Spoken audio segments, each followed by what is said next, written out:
Broadcasting from the business capital of the world, this is the Podcast Business News Network. Well, welcome back, everybody. We are on the cusp of a brand new year in the holiday season, and with that can come some challenges for some. You might find yourself maybe alone, not celebrating with anyone or with as many people as you thought you should be or might.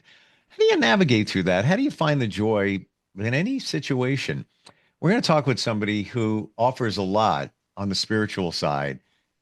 She's a psychic, renowned for what she does, but she's very different.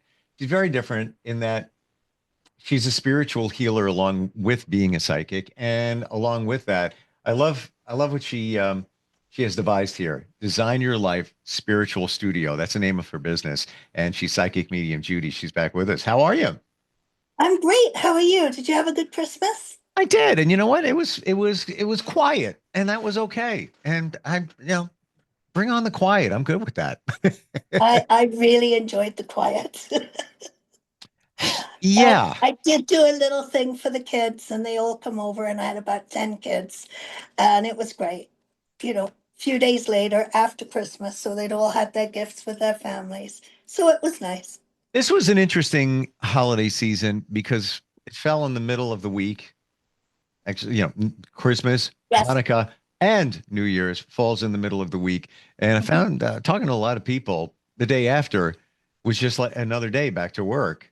Most had to work. And it's like, was it just Christmas? I think it was. Wait, oh, yes, it was. That was yesterday. Um, for those who find themselves, isolated during the holidays, what's your advice? What do you say? Well, first of all, today with the internet, nobody should really feel isolated. You can always go somewhere and find somebody to talk to, or you can participate in some of the reels, and you can find hope in that. You start to get ideas and ways to think that make you feel a little more involved. So unless you're really old and you don't know how to use the internet or anything like that. But at that point, you're usually with other people and there's people around you anyway. So we don't have to be lonely if we don't want to be.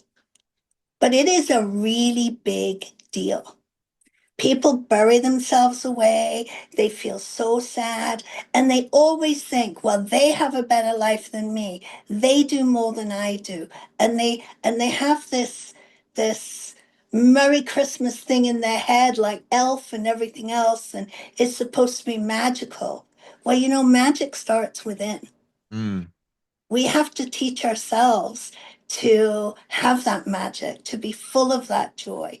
And then you attract more of it, you know?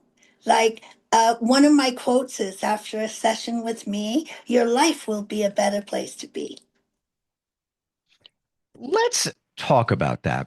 How does that happen? How does that work? So, a session with you, you're a psychic medium, you are a spiritual healer. What's going on? When we say psychic medium, many people may be thinking, oh, well, she's going to connect to my relatives and that's going to make me feel better. That's not necessarily what we're talking about, correct? No. A lot of people come to me for wisdom, for advice, for how to think better. They get themselves in a rabbit hole where everything is negative, and they come and they need to know how to think better. And I teach people how to design their lives. How do you set yourself up so that you understand that we are part and parcel of what is going on in the life? So I teach them how to think and how to think better and how to put their mind into what they want instead of what they don't want. And Mm.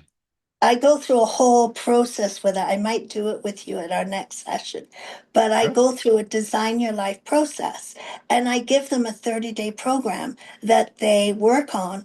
And men are great at it. Men come back with the 30-day program and they have it all in sheets and they have everything written down and they have all their thoughts and why they thought that and how they can think better. And then we can sit and have a really great conversation. And then they tell all their friends. And so I get a pileup of men for quite a good little while because it changes their lives, because they start to think better, you know? Oh, I know. Yeah, exactly. That was part of my journey.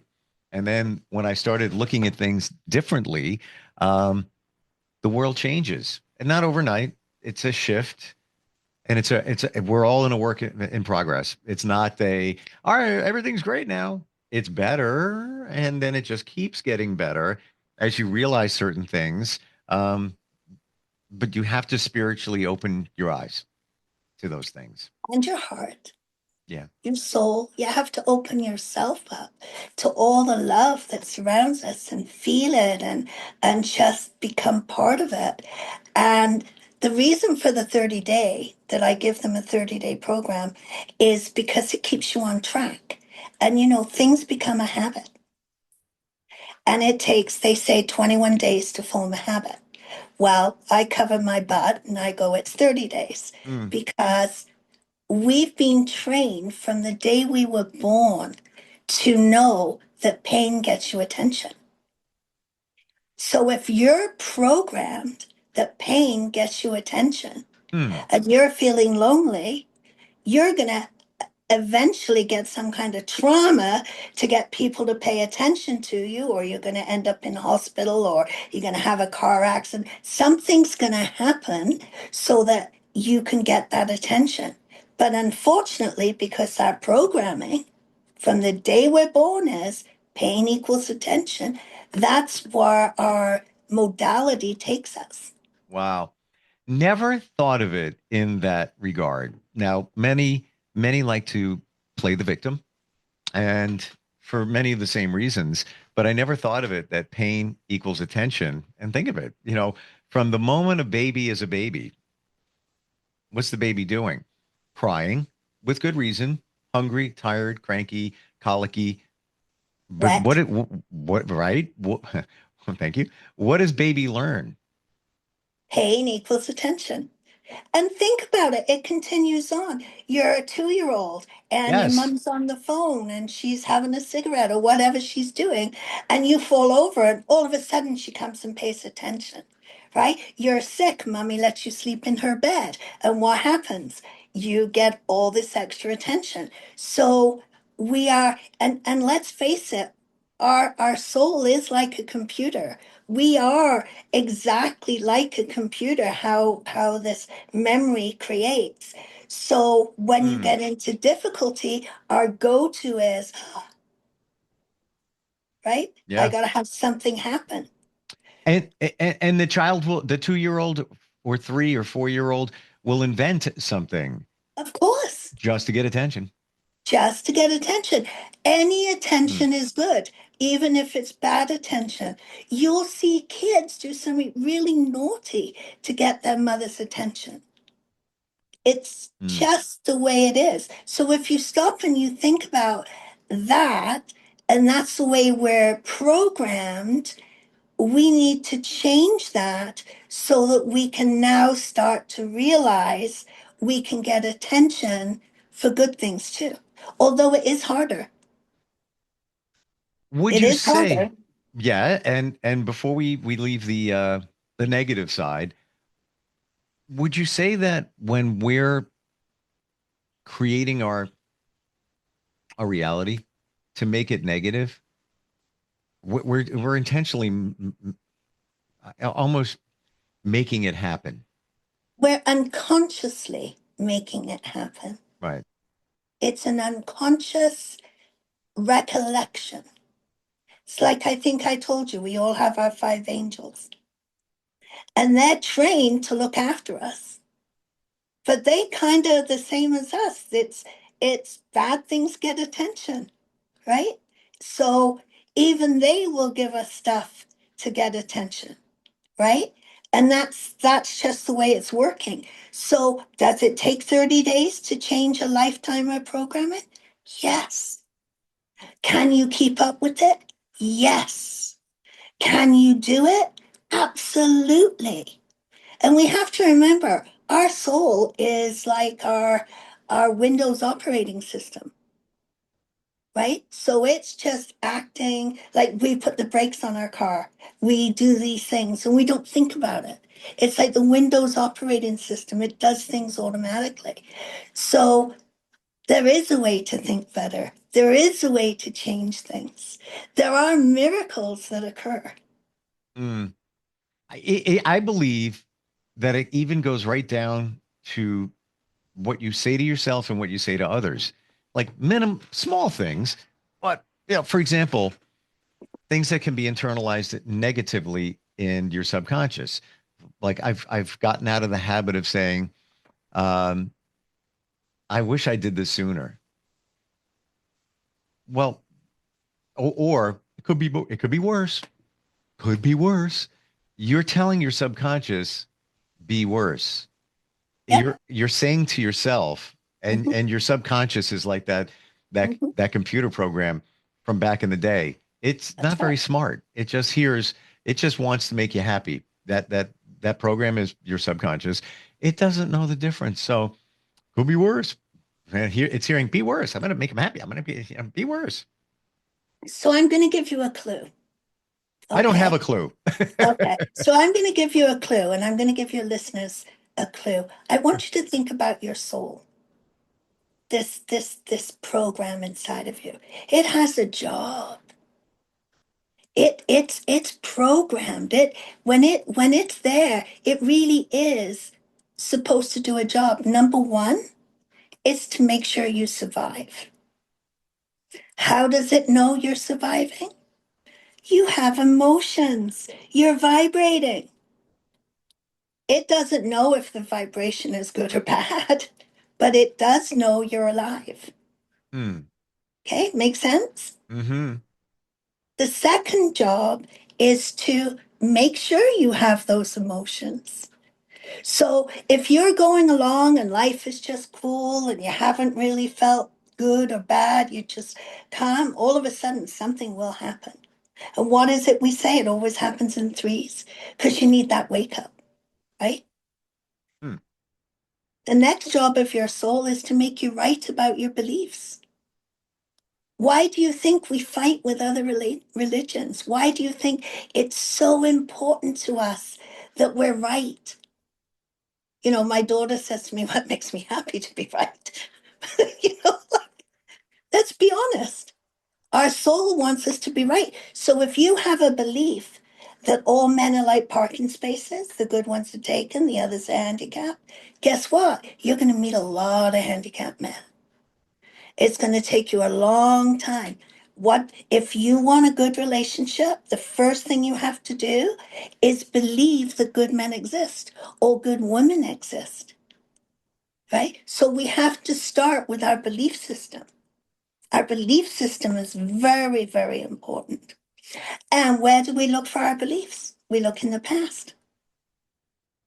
And what have we learned in the past? Very simply, pain equals attention. We all want Wow. attention. Does that make sense? For me, crystal clear. And yes, you hear a lot. How come there's no good guys out there? I can't meet any. Well, you're saying that there aren't, and you should reframe that and say, he's out there. I'm going to meet him. He's looking for me right now, and vice versa. Um, and it's a matter of time until they show up. And you need to be patient because it's not on your time; it's on the universe's time. So But it. it is also on your time. It also is on our time. If we're able to change our belief system quickly and stay with it, we can change it very fast. So if you don't believe in fairies, they could be all around you and you wouldn't see them. And we actually have proven this in many different ways that if you don't believe in it, you'll never acknowledge it, you'll never see it. Because we're so set in this, we have to be right. Mm, right about it not being existing. Not, That's right. That's yeah. right. Our beliefs, right? Are there other planets? Are there aliens? If you believe they are, they are. So what if? Well, let's go back to the relationship example. What if you've worked on yourself, you've realized a lot about your past, about your beliefs, you feel that you're in a good place. You've done the work, or most of it. Maybe somebody's done the program with you. Again, always a work in progress. It's not a, That's right. I'm fixed. Everything's great. No, it's an evolution. But if you're steps ahead Mhm. now and you're looking for that perfect person and they haven't shown up, but, and you know what you want, maybe you've manifested, still haven't shown up. What's going on there? You don't like yourself. It has to start with you. Okay. So the last part of my design your life system is it's also about your parents. So there's two things we're born with. We have the need to know God. It's an absolute, we have a need, and you can see it through the Stonehenge, through everything. Man has a need to feel there's a spiritualness. We have that need. But we also need to love our parents. And that can be really tough, Hmm. really tough. And if we, the only place we have to look for reference is in the past, right? So our soul says, well, we got to give her emotion. We got to do something. Oh, well, her mother married a drunk, so that gave her lots of emotion, and she seems attracted to that kind of person because that's what she's used to. So we'll give her a drunk. And then you come see me and you get all clear for a little while, and then you divorce that drunk, and then you turn around and you marry a drug addict. So it isn't until you clear yourself with the universe that you love your parents anyway,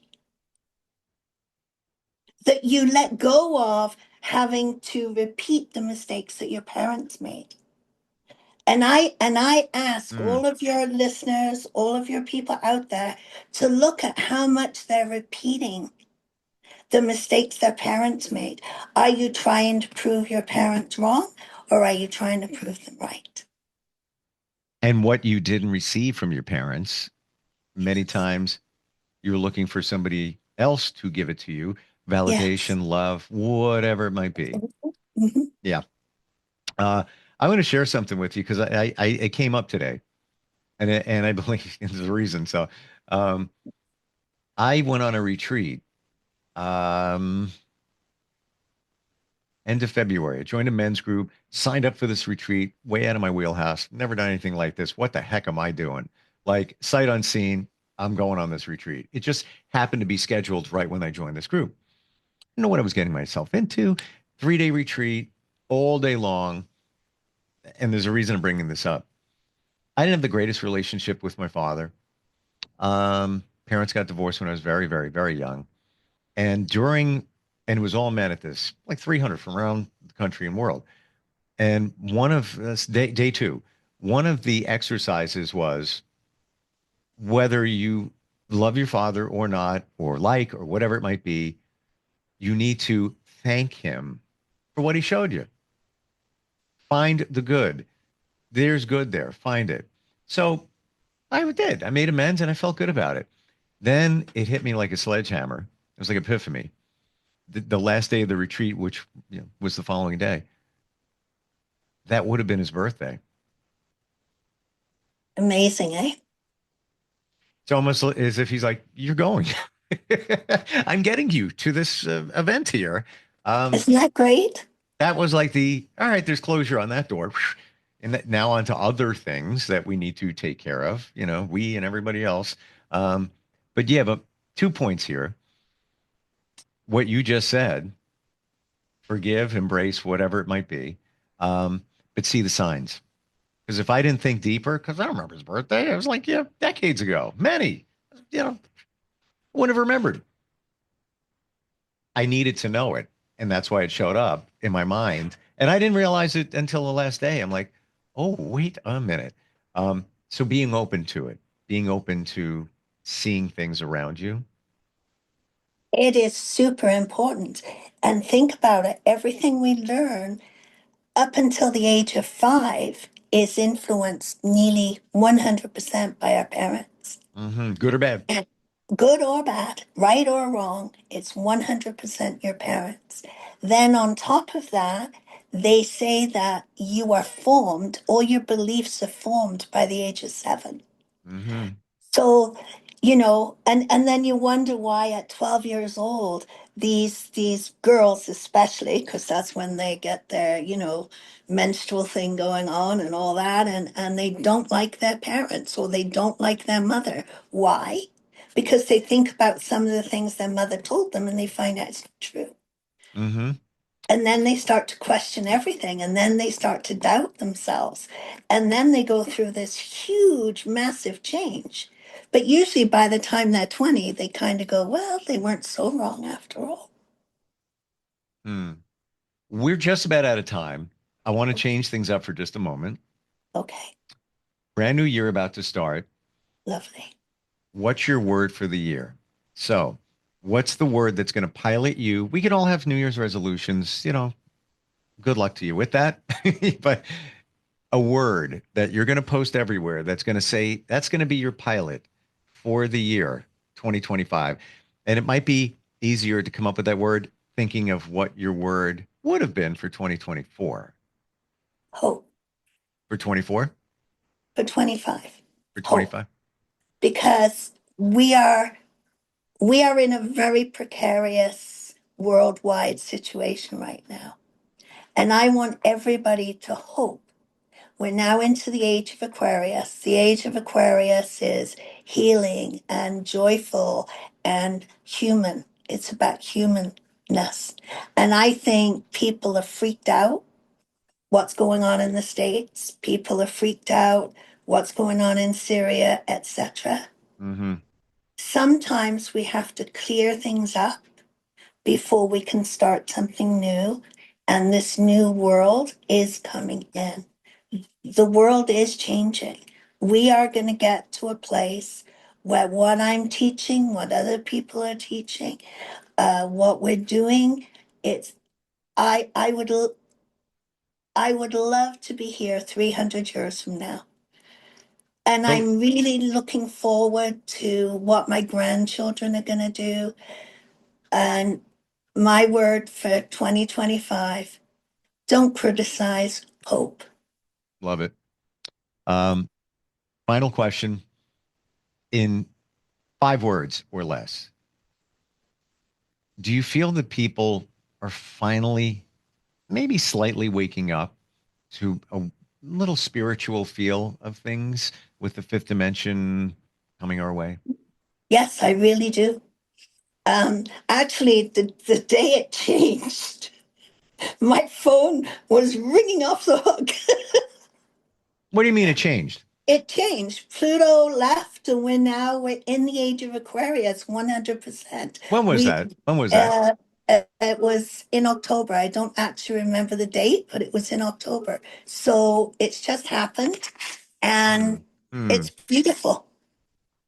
I wasn't planning on, and now we're way out of time, I, but I got to ask you this question. Did you notice, or people around you, did you notice things changing for them, some kind of shift in October? yes, Because I did, yes, yes, very much so. yes. I think it was around the 18th. I think it was around the 18th. And my phone was ringing off the hook for days I got because to trace people back. felt the change. There was I won't even get into it. It doesn't even matter. But I had things going on right around that time. Yep. Wow. Hmm.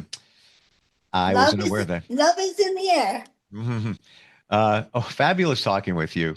Thank you. Judy, how to find it? How do we find you? Oh, 587-429-7303 is my phone number.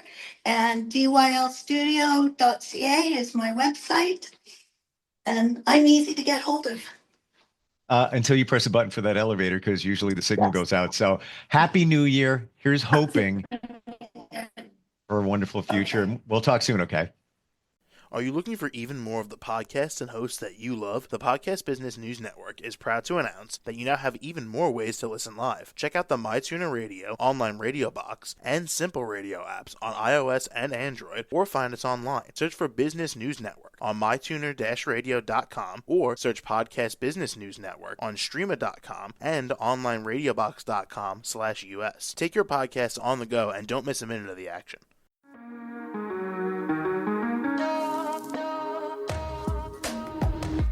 Broadcasting from the business capital of the world, this is the Podcast Business News Network. For nearly 2,000 severely injured veterans, everyday life has become filled with barriers. Day-to-day simple tasks can become pretty daunting. I have to carry my chair up 2 flights of steps or have somebody do it for me. What scares me the most is just the falling. When I'm struggling with my house, I think, to have that one great barrier just knocked down, it's crucial. Home for Our Troops is a wonderful nonprofit that builds a mortgage-free, fully adaptive, handicap-accessible house. And there's no catch. It'll be our very first home that we've ever owned. This is a game changer. This is where your life begins again. We need you to join us in completing this important mission. Please visit hfotusa.org and help build homes and rebuild lives. Because of you, everything's going to be okay.